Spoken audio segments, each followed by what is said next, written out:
Welcome to the Autistic Techie podcast. I'm your host, Shay Belsky, an autistic software engineer and tech lead. We're going to dive into the world of tech careers from the neurodivergent perspective, interviewing guests from all different corners of the industry and empowering you to be a better self-advocate.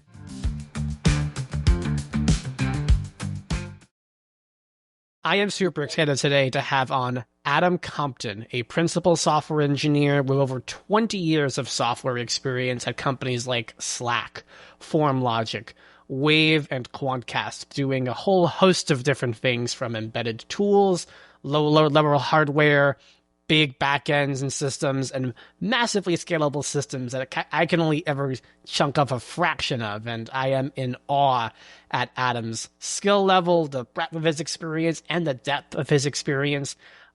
Thank you for coming on to Autistic Techie, Adam. Thank you so much. I'm excited to be here. It's funny to hear you describe my experience that way. There's always another level, right? I went to a conference once with a guy who had a t-shirt that said, "I have root at Google." You have what? A root at Google? At Google?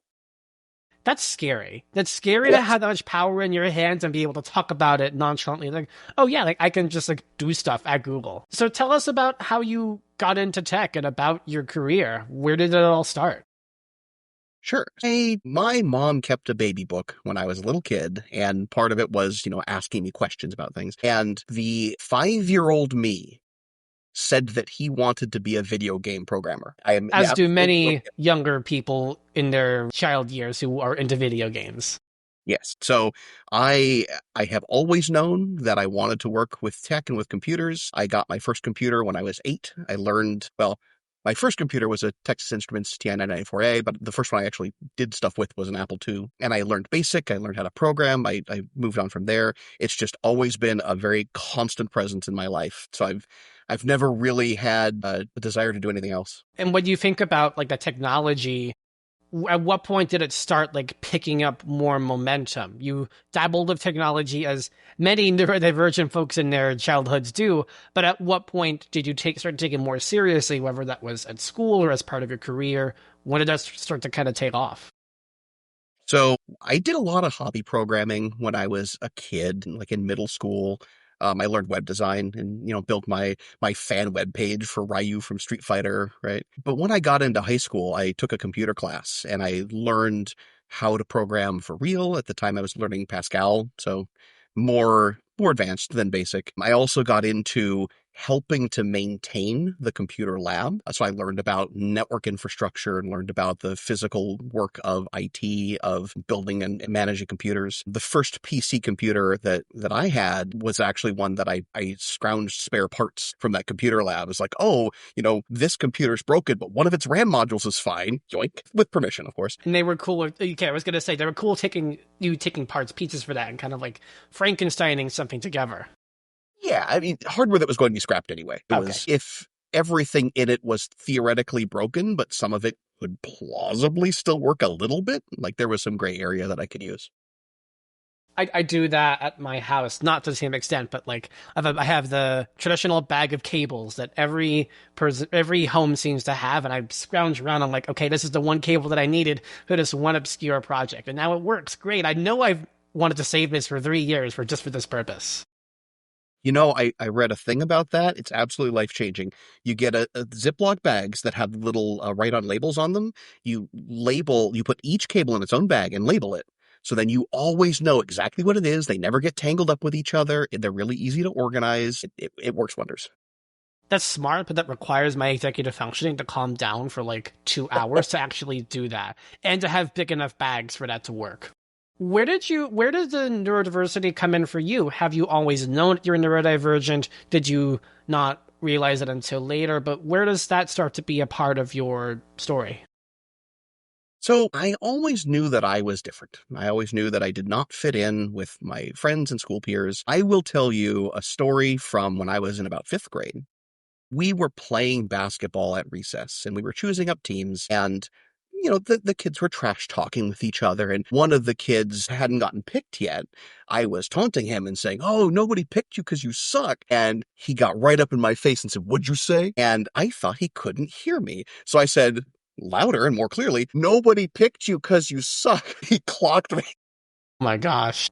So I have come to understand that that was an intent to be intimidating and to challenge me. And I just complete a mile over my head. You doubled down. You called it a bluff.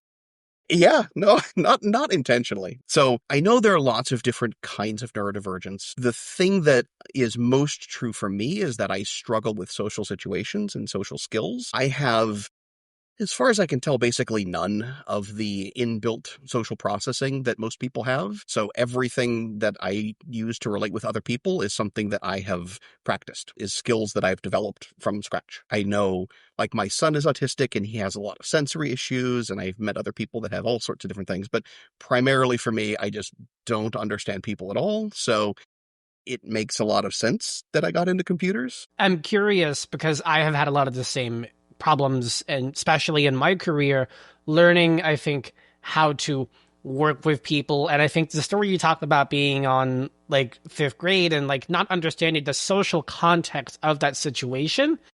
And I feel like I have struggled with that in my own career too. Does that relate to your experiences at all? Yeah. Yeah. No, I regularly have a hard time understanding people and their motivations, especially when someone's motivation is not either what they state it to be or is driven by something that I don't understand. Like, for I'm example, hearing people like might, politics. well, not even politics. I mean, yes, that also, but someone might say they want to accomplish a goal, but they are either not taking concrete steps toward that goal that exist and are well defined, or they are taking steps that actually make that goal more remote. And Interesting. that is just completely bizarro world to me.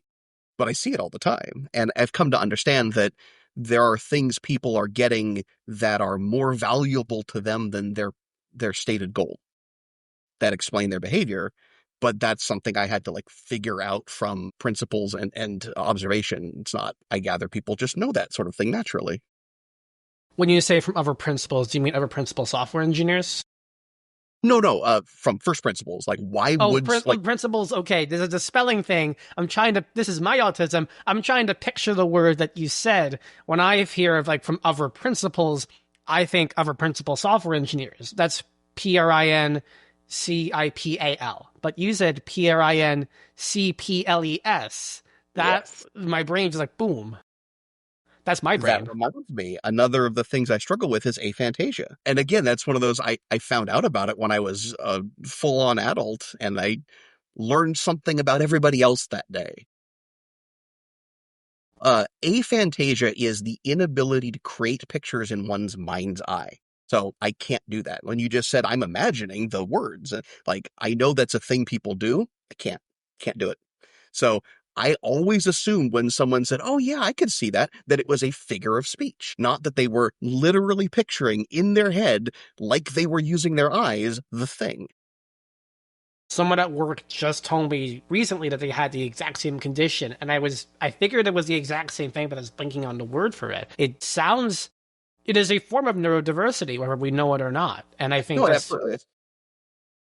it's a weird thing to not be able to do that, but it is certainly something that I think it uniquely affects autistic people when it comes to the sense of picture something or visualize something or imagine it if you practically or literally can't and your brain is just cooking and you're trying to literally picture it but you can't.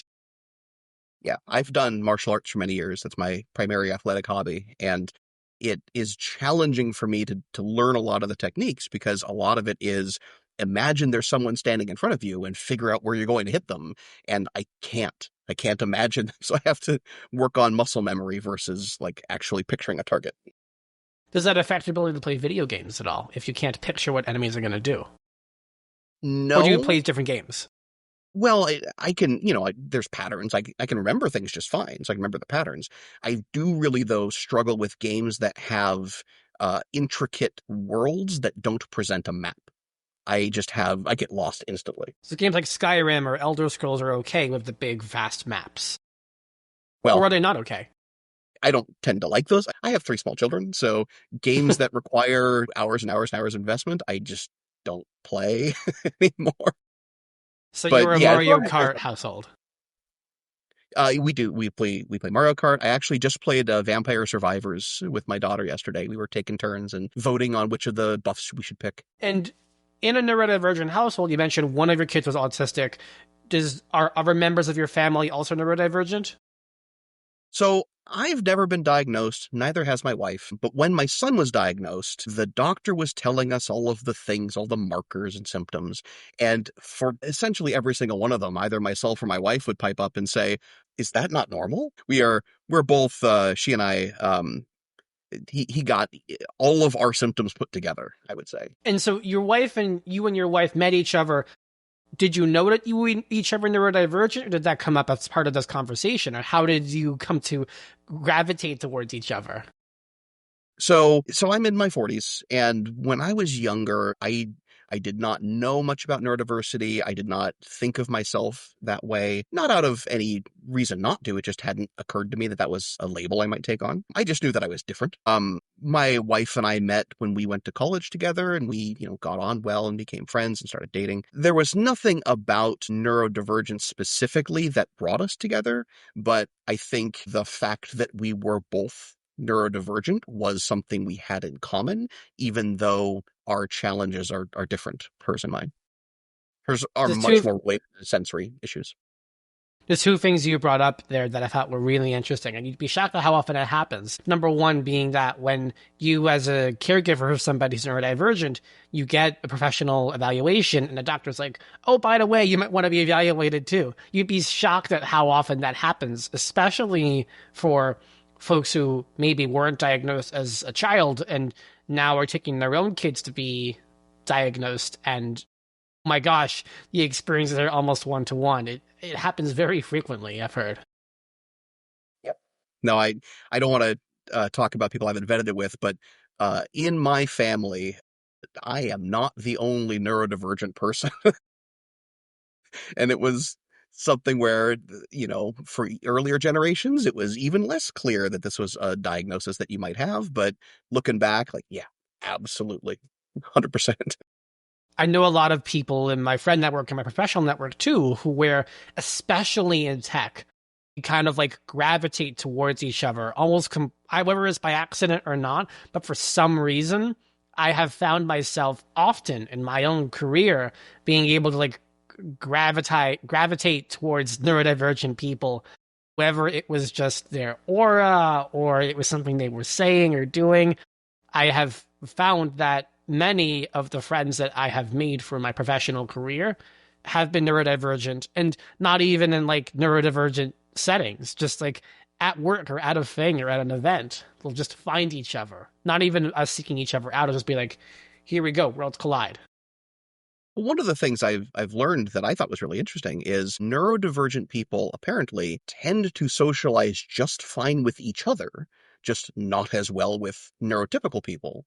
So I find it a lot easier to socialize with neurodivergent people, whether or not I know that about them, just because we tend to operate on the same wavelength. So I can definitely see where it would make sense that you would pick up that friends who share those qualities. I've been at lots of events where like you have pockets of people who are neurodivergent, and then the overlap or the mixture of neurodivergent and typical people can sometimes be two completely different circles. But sometimes the circles can be a complete circle. I've been at tech conferences before where I've been confident that like more than half the people in attendance are neurodivergent, which makes the whole event even better because we can all kind of vibe with each other. Oh, that'd be nice. Yeah, one of the things I learned early on was weird was I'm given to understand often neurodivergent people will share their empathy for a situation by relating a story that hearing about the situation brings up for them. Well, that reminds me Yes. of this time when and I guess neurotypical people don't do that. So I had to learn to not do that all the time as part of my masking process. So it's nice to get to do that with people who understand that I'm not trying to one up or distract. It's just part of how conversations work. That experience is so vivid for me too, because like I will do the same thing. I will be talking with somebody, they'll bring something up, and I will want to recount my own experience that I had that was related, but it's a no-no for neurotypical people. And so I have to really dial that back, or I only talk about it if it's like directly relevant and building on top of what they were saying, rather than just repeating it. And that does feel like a very conscious masking choice, which sometimes I struggle to do. Yep. No, I had to basically construct my autistic mask from scratch, so I decided to make it personable. And what does that masking look like to you, especially in the workplace? So you're a very well respected, recognized member of your community and of your organization. How do you find that people get along and work with you? Not necessarily around you, but learn how to work the way that Adam can thrive in. One of the things that I find challenging and that I have to, since you asked about masking, I tend to look at problems from a very instrumental perspective. Like this is not doing what it's supposed to do. This is slower than it could be. This is causing various issues. And let's solve this problem. Let's fix this. Let's make this better. And I run into situations pretty frequently where things are the way they are for a reason that is obscure to me. Like someone with a lot of pull built it and doesn't want it to change. Or there's a turf war across different teams about who ought to be responsible for it, and nobody wants to touch it because if they do, then it'll be theirs forever. And Hot potato.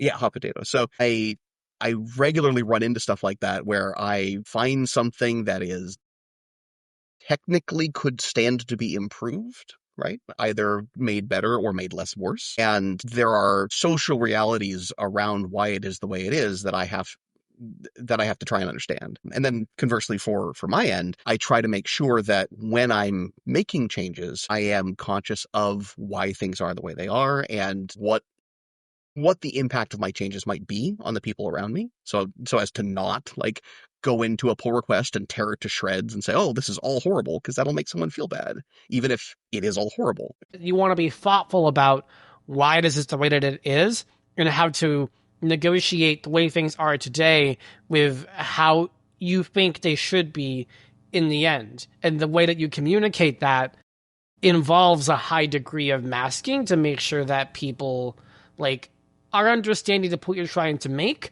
but not misrepresenting what you actually believe. Yeah, I think that's a good characterization.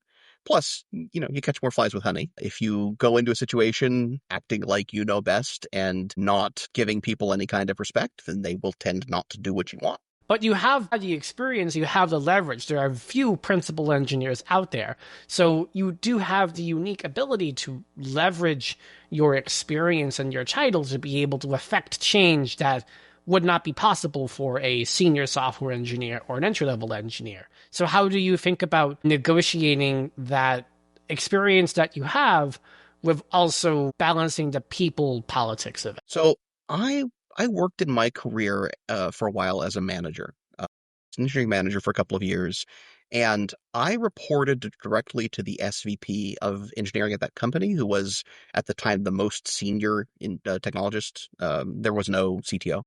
And I had the experience of watching him try to use as light a touch as possible and still just crush things. If he saw something that was not the way he wanted it to be, he couldn't just go to the person who built it and say, hey, could you maybe like change this button so it's a different color or something? Because then it's the SVP of engineering is telling you to make a change. What are the implications? And so I bring that up because the more seniority you have, the more influence you have, the larger a footprint you leave. And it's really difficult to not wield that power in a very coarse way, to not leave a large footprint. Like if you send a message to someone and say, hey, can you make this change? Is it, a peer engineer asking for a favor or giving some guidance? Or is it the principal engineer responsible for cloud infrastructure demanding that this be done? Like you drop everything else and do this immediately. And from my end, it's not always up to me how those things are received. So I try really hard not to tell people what to do. I try to help them understand why the things that are important to me and why they should be important to them too. And through that process, bringing them around to my way of thinking. And once they understand where I'm coming from, sometimes they'll say, oh, yeah, you're right. I see why that button needs to be over there. It needs to be a different color or whatever, without me having to explicitly say, make this change. Autistic people that I know are either really good or really struggle with being able to articulate that why. I said this to someone earlier. I think because I have historically struggled with being able to articulate myself, I'm now kind of over indexing and I'm good about articulating myself. I'm not sure if you've had the same experience, but I'm curious how you, as an autistic person, think about telling the tongue what to say in moments like that. I don't have much trouble with it. The thing that, well, okay, so I do. Um, my natural inclination is to be as direct as possible, not Mm-hmm. out of any sort of sense of being rude, but as, it's the most efficient way. Like, You want to this get to is the why point. this is bad. Yeah, I want to get to the point. Like, why have a conversation that doesn't tell people what it is that you want to tell them? But for neurotypical people, a lot of conversation is in the small talk, in the niceties and the tone of voice and the, um, trying to to align your frame of reference with theirs so that you're setting the conversational footing in a comfortable place for all parties, and then you could start having those discussions versus entering the conversation and then starting the ask immediately. I don't have any trouble necessarily figuring out what I want people to understand, what I want to convey about what's important to me, but having to figure out how to get everybody onto the same page and emulate those conversational niceties and make sure that people are in a space where they can hear what I'm trying to say without feeling defensive or having preconceptions or being distracted by something else that's on their mind. That scaffolding that I have to build, that is challenging for me. That takes a lot of effort. Once that scaffolding is in place, communicating what it is I want to share, I don't have that much trouble with. For neurodivergent software engineers who are listening and wondering, how can I build upon those skills and become more confident in that? What would you say to those sorts of people who are looking to become stronger communicators, stronger leaders? So I'll tell a quick story and then I'll give a more direct answer. When I was a manager, I had a report who was in a remote office who wanted himself to get into leadership. So I came up with a clever plan to say, let's hire him an intern and then he can practice and then he can become a manager and manage that intern. And I went to my boss and said, hey, here's my plan. And my boss said, no, you can't have that. And he was angry with me and I did not understand why. And I later unpacked this with a friend, and the friend explained to me that managers can't manage other managers. So setting out a path for my report to become a manager was implying that I would have to be a senior manager to be his boss still. So I was implicitly asking for a promotion for myself from my boss, but I didn't understand that I was doing that. So my boss can't say yes because I'm obviously not qualified to be a senior manager because I don't understand that that's what I'm asking for. And further, he didn't want to explain it to me because if I'm this unqualified to be a senior manager, then obviously I'm not cut out to be a manager. And there's no sense, investing time and training me up to do a better job because I'm so clueless. So I had that conversation. It took maybe 10 minutes with my boss, and it's taken me years to fully digest all the lessons I learned from having and unpacking it. So to more directly answer your question, attempting to understand where the other people in the conversation are coming from, what their constraints are, what their priorities are, what matters to them, what their values are.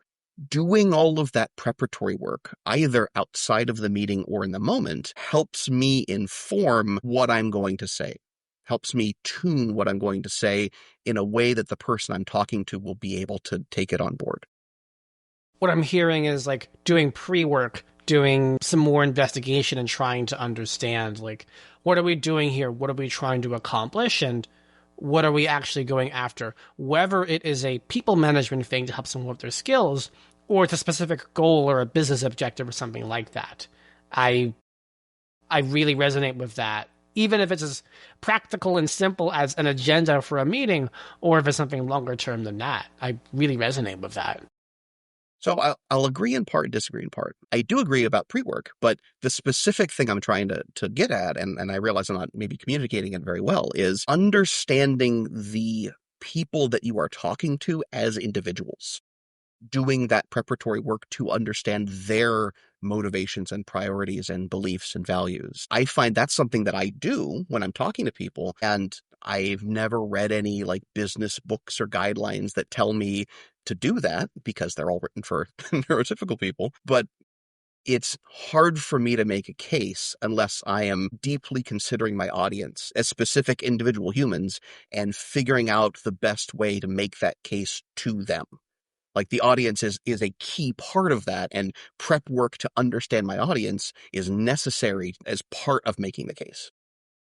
Treat people how they want to be treated. If somebody maybe needs those politics, needs those warming up to get to the goal, maybe that's what that person needs to be successful, or to get them to give you what you need, or understand where they're coming from, is what I'm hearing.